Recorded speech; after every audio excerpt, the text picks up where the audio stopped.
Olá pessoal, então vamos falar agora sobre classificação de singularidades. Então primeiramente vamos falar a definição. Então A é uma singularidade removível de f, se Bm é igual a zero para m maior ou igual a 1. A é um polo de ordem k se Bk é diferente de zero e Bm é igual a zero para m maior do que k. E a singularidade essencial de f se Bm é diferente de zero para a infinidade de valores de m, onde esses coeficientes que aparecem aqui são os coeficientes lá da série de Loran, né? Então, singularidade essencial significa que todos esses BMs aqui são zero. Então, só tenho essa parte daqui, quando eu escrevo a série de Loran, né? Bom, não sei se está bem claro aqui, mas a gente está olhando para o disco. Deixa eu colocar aqui. A gente está olhando para o anel A, de centro A, raio menor é zero e raio maior, um ρ qualquer aqui, certo? Um ρ positivo, né? Ou seja, a função é analítica no disco furado. Então essa singularidade, né? Ela vai ter essas classificações de acordo com a série de Loran.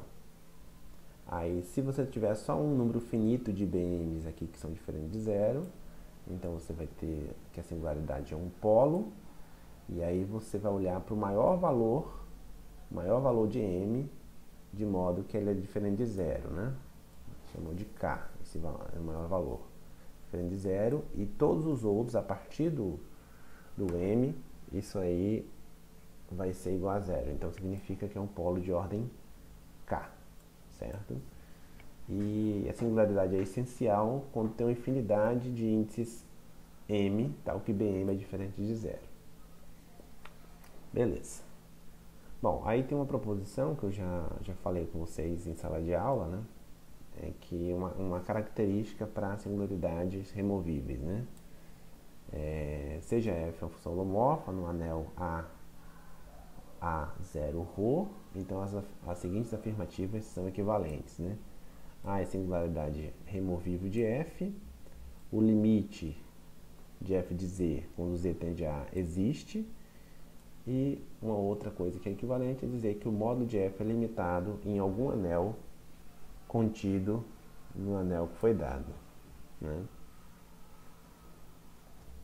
Aí nós temos aqui um corolário que diz que se Bm é diferente de zero para algum m maior ou igual a 1, então o módulo de f é ilimitado em qualquer disco de centro em A, né? Bom, isso aqui, por que isso é verdade, né? Pelo item 3, né? O item 3 diz que se o módulo de f fosse limitado, né? Então todos os BM seriam iguais a zero. Então, como tem um cara diferente de zero, significa que o módulo de f é ilimitado em qualquer disco de centro em A. Bom, então agora, esse próxima proposição é uma caracterização para polos, tá? Bom, então vamos ver como é que é essa caracterização. Se f é a função holomorfa no anel A de centro A 0 ρ, então A é um polo de ordem K de f, se e somente se limite de z menos A elevado a k vezes f de z existe e é um número complexo não nulo, ou seja, vai ser um polo de ordem K se esse limite existir e for um número complexo não nulo. A prova não é difícil, tá, pessoal? O que a gente faz, né? Pega f de z e escreve a sua série de Loran, né? Vamos fazer a ida, né? Supondo que é polo de ordem K. Então, a série de Loran se escreve a partir do BK, né? BK menos 1, B1 e assim por diante. Então, f de z. Você multiplica por z menos a elevado a k, cancela esse cara daqui, os caras seguintes vão ter potências positivas, né? Então isso aqui, pessoal, vocês podem ver que isso aqui é uma série de potências. Não é só potências positivas, né? E a primeira potência é igual a zero. Então, quando você tomar limite nessa expressão, vai dar só o BK, quando o Z for para A, porque todos os outros termos vão ir para zero, né? É uma característica de série de potência, né? Que ela é contínua lá no ponto A, né? Então, vai dar só o BK, que é diferente de zero. Ok? Então, essa é a ida. A volta, como é que é, né? Por outro lado, suponha que esse limite exista e seja um cara diferente de zero, né? Então, vamos olhar para essa função. Vou chamar de g de z. Olha para essa função. E aí, se você olha para a proposição anterior, você vai ver que g tem uma singularidade removível em A. Né? Porque o que diz o 2, né? Ele te diz que se o limite existir, né, então ali é uma singularidade removível. Então é o que está acontecendo aqui, o limite está existindo, então A é uma singularidade removível para essa G. Né? Então a G de Z, no final das contas, ela tem uma série de Loran que não tem aquela parte dos BMs, né? Não tem parte negativa, né? Potência negativa de Z menos A. Além disso, né, qual que é o limite quando Z vai para A aqui, né? É o A0. Então, o A0 é exatamente o alfa, né? O alfa coincide, né? Então, chegamos à conclusão, já que o G de Z é isso aqui, né? Então, aqui eu posso substituir por Z menos A elevado a K F de Z, aqui. E depois você divide por Z menos A elevado a K. Quando você divide, vai dar o F de Z igual a essa série de Loran aqui, né? E automaticamente chegamos à conclusão que A é um polo de ordem K de F. Ok?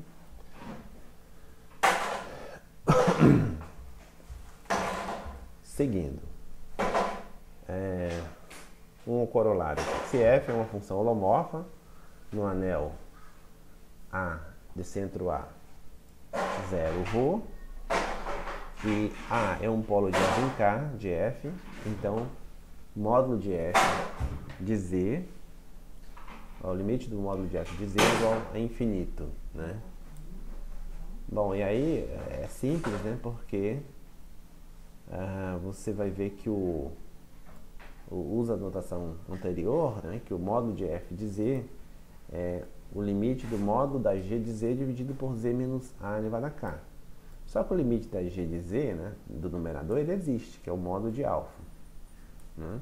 E você vai ficar módulo de alfa, que é diferente de zero, vezes esse limite aqui. E esse limite é infinito, quando Z vai para A. Então, vamos ver aqui um exemplo, um dos que nós já vimos anteriormente, né, que é dessa função f de z igual a z mais 1 dividido por z menos 2 ao quadrado vezes z menos i. E que tem polo de ordem 2 em 2 e polo de ordem 1 em i. Né? Então, o que a gente vai fazer aqui? Vai multiplicar por z menos 2, né? Z menos 2 ao quadrado. E vai observar que esse limite dá 3 sobre 2 menos i, né? E quando você multiplica por z menos i, a função f, e toma o limite, quando z vai para i, vai dar esse número aqui, esse número complexo, né? Então, esses são os coeficientes de 1 sobre z menos 2 ao quadrado e de 1 sobre z menos i nas expressões de Loran de f em torno de 2 e de 1, respectivamente. Né? Então, um jeito de você encontrar os coeficientes, né, daquela potência mais negativa ali, né? de ordem 2, né? E a nesse caso aqui, de ordem 1. Ok? Bom, e para fechar, tá, pessoal, essa parte de classificação das singularidades, tem um último teorema, que é a classificação das singularidades essenciais, né? O que a gente consegue perceber até o momento, né? Consegue perceber o seguinte, né? Você está aqui com a singularidade, você está com a singularidade A, e quando você se aproxima de A, quando o Z vai para A, o que acontece quando o Z vai para A? Se o A é singularidade essencial, removível,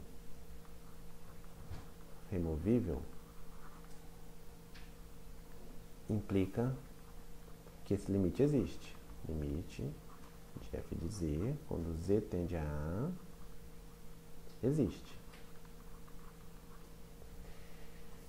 E se for polo, o que acontece? A é polo, implica que o limite de f de z em módulo é infinito. Tá? Ou seja, em módulo, essa função, em módulo, a função f de z cresce perto de polos, né? Agora, quando a singularidade é essencial, isso já não acontece mais. Esse teorema vai dizer o seguinte, ó, seja f uma função holomorfa no anel A0ρ e supõe que há a singularidade essencial de f. Então, dados R menor do que ρ, epsilon positivo e alfa pertencente aos complexos, existe um número complexo beta tal que que beta pertence ao anel de centro A 0R, que é esse R menor do que o ρ, e a distância da imagem de beta a esse alfa é menor do que epsilon. Veja que o alfa é arbitrário. Significa o seguinte, que quando você se aproxima do A, você tem sequências se aproximando de qualquer número complexo que você quiser. Qualquer número complexo que você pegar, você consegue se aproximar dele por alguma sequência que vai se aproximando de A. Certo? Menor do que epsilon significa que eu estou me aproximando. Então, eu não tenho essa propriedade de ir para infinito, nem tenho a propriedade de que o limite existe. Tá? Existe um teorema mais forte do que esse, esqueci até o nome do autor do teorema, que diz que o seguinte, acho que é Picard que mostrou, diz que qualquer vizinhança de uma singularidade essencial, ela vai em todo o plano complexo, exceto por um ponto, talvez. Talvez ela deixe um ponto de fora da imagem. Mas ela mapeia, né, toda uma vizinhança do ponto A no plano complexo todo, menos um ponto. Tá? Isso aqui é uma versão um pouco mais fraca, que diz que eu consigo me aproximar de qualquer ponto complexo quando eu me aproximo de A. Tá? Bom, e como é que é a prova, né? Eu já escrevi a prova aqui, e a prova ficou por contradição. Então, suponha que tem um R, né? Então menor do que o ρ, tem um epsilon positivo e tem um alfa complexo, tal que eu não me aproximo. F de z menos A em módulo, ela sempre é maior ou igual que epsilon para todo z dentro do anel. Né? Então, eu vou considerar a função g de z, que é a diferença, f de z menos alfa. Então, módulo de g de z é maior ou igual que epsilon. Então, essa 1 sobre g, né, é analítica em A0R, né, dentro do anel. Porque o inverso multiplicativo de função analítica é analítica desde que ela não se anule ali naquela vizinhança, tá? Então, é 1 sobre g de z é analítica e é menor ou igual que 1 sobre epsilon, né? Ele vale para todo Z aqui. E A também é uma singularidade removível para 1 sobre G, né? Porque ela é limitada na vizinhança do A. Então, a 1 sobre G se escreve como uma série de potências positivas aqui de Z menos A. E aí, eu faço o seguinte, eu pego o maior índice de modo que é diferente de zero, né? Cn é diferente de zero, porque alguns podem ser igual a zero aqui no começo, né? Então, eu pego o maior índice diferente de zero. E aí, eu tiro Z menos A elevado a N0 em evidência e vou ficar vezes uma série de potência agora. Dessa forma aqui, né? E essa série de potências é também uma função analítica, então essa H de Z é analítica.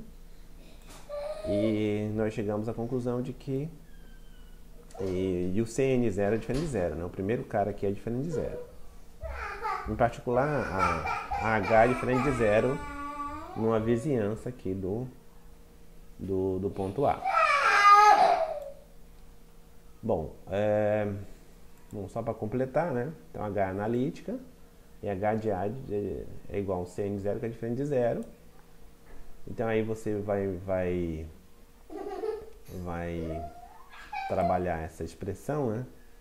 Passar o G de Z para lá, passar o H, passar 1 sobre H para o outro lado, né? Primeiro membro. E chegamos a essa igualdade aqui.